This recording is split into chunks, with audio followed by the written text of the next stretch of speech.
మరి చింతలపూడి నియోజకవర్గం తరపున పల్లిసీను మరి పార్టీలో ఎప్పటి నుంచి కష్టపడి అపోజిషన్లో కూడా మరి పార్టీ కార్యక్రమాలు అగ్రెసివ్గా చేస్తూ మరి కేసు అయినా కూడా తను నుంచొని పార్టీకి మరి నాయక గెలుపులో అలాగే కూటమి గెలుపులో పల్లిసీను పాత్ర ఎంతో ఉంది. మరి ఈ విషయాన్ని పార్టీ పెద్దలు కూటమి నాయకులు గుర్తించి పల్లిసీనికి నామినేట్ పదవి గ్రీనింగ్ అండ్ బ్యూటిఫికేషన్లో తనకి డైరెక్టర్ పోస్ట్ ఇవ్వడం జరిగింది. సో ఈ విషయంలో చింతలపూడి నియోజకవర్గ ప్రజలందరూ కూడా హర్షాన్ని వ్యక్తం చేస్తున్నారు. తను పడ్డ కష్టాన్ని మరి పార్టీ గుర్తించి ఆ పదవి ఇచ్చిందని అందరూ కూడా నమ్ముతున్నారు.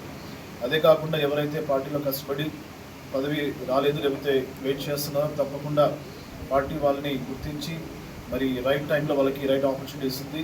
సో ఎవరు కూడా డిస్కరేజ్ అవ్వకూడదు. మరి అందరూ కూడా మరి అదే స్ఫూర్తితోటి అదే స్పీడ్ తోటి పార్టీ కోసం కష్టపడదాం, మన కూటమిని బలోపేతం చేస్తూ ముందుకెళ్దాం. So I wish Palli Seenu all the best and congratulations. నాయకత్వం